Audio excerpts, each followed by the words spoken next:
ലോകത്തിലെ ഏറ്റവും വലിയ വിമാനം ഏതാണെന്ന് നിങ്ങൾക്കറിയോ? അറിയത് രാജ്യത്തിൻ്റെ ആണെന്ന് അറിഞ്ഞു കഴിയുമ്പോൾ ചിലപ്പോൾ നിങ്ങൾ ഞെട്ടാൻ സാധ്യതയുണ്ട്. 1988 യുക്രൈനിലെ വിമാന കമ്പനിയായ ആൻഡനോവ് ഒരു വിമാനം നിർമ്മിക്കാൻ തീരുമാനിച്ചു. അന്ന് യുക്രൈൻ സോവിയറ്റ് യൂണിയൻ്റെ ഭാഗമായിരുന്നു. സ്പേസ് ഷിപ്പിൻ്റെ ട്രാൻസ്പോർട്ടേഷന് വേണ്ടിയിട്ടാണ് ഇവർ ഈ വിമാനം നിർമ്മിക്കാൻ വേണ്ടി തീരുമാനിച്ചത്. പക്ഷേ അതുവരെ നിർമ്മിച്ചതിൽ വെച്ച് ഏറ്റവും വലിയ വിമാനമായിട്ടത് മാറുകയായിരുന്നു. ലോകത്തെ ഏറ്റവും വലിയ കാർഗോ വിമാനം. അതാണ് ആൻഡനോവ് 225 മറിയ.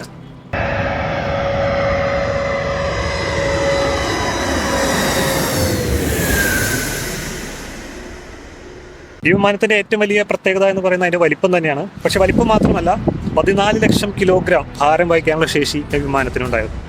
അതുപോലെ തന്നെ അതിൻ്റെ വിങ് സ്പാൻ എന്ന് പറയുന്നത് 88 മീറ്റർ ആയിരുന്നു.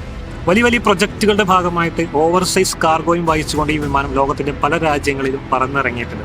ഏകദേശം 2009 കാലഘട്ടത്തിൽ ദുബായ് മെട്രോയുടെ പ്രൊജക്റ്റുമായി ബന്ധപ്പെട്ട് ദുബായിലും ഈ വിമാനം ലാൻഡ് ചെയ്തിട്ടുണ്ട്.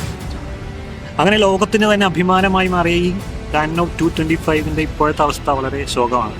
കാരണം റഷ്യ യുക്രൈൻ യുദ്ധം ആരംഭിച്ചതിന് ശേഷം യുദ്ധത്തിനിടയിൽപ്പെട്ട് ഈ വിമാനത്തിന് സാരമായ കേടുപാടുകൾ സംഭവിച്ചു. അങ്ങനെ ആൻഡനോവ് 225 എന്ന ഈ ഭീമൻ വിമാനം ഗ്രൗണ്ടായി. പക്ഷേ ആൻഡനോവ് കമ്പനി അധികൃതർ പറയുന്നത് അവർ ഈ വിമാനം റീബിൽഡ് ചെയ്യും എന്നാണ്. യുദ്ധത്തിൻ്റെ കാർമേഘങ്ങളെല്ലാം ഒഴിഞ്ഞ ഒരു തെളിഞ്ഞ ആകാശത്തിലേക്ക് ആൻഡനോവ് 225 മറിയ വീണ്ടും പറന്നു വരും എന്ന് നമുക്ക് പ്രതീക്ഷിക്കാം. വീഡിയോ ഇഷ്ടമായെങ്കിൽ ഫോളോ ചെയ്ത് കൂടെ കുടിക്കോ. നമുക്ക് വീണ്ടും കാണാം. Bye.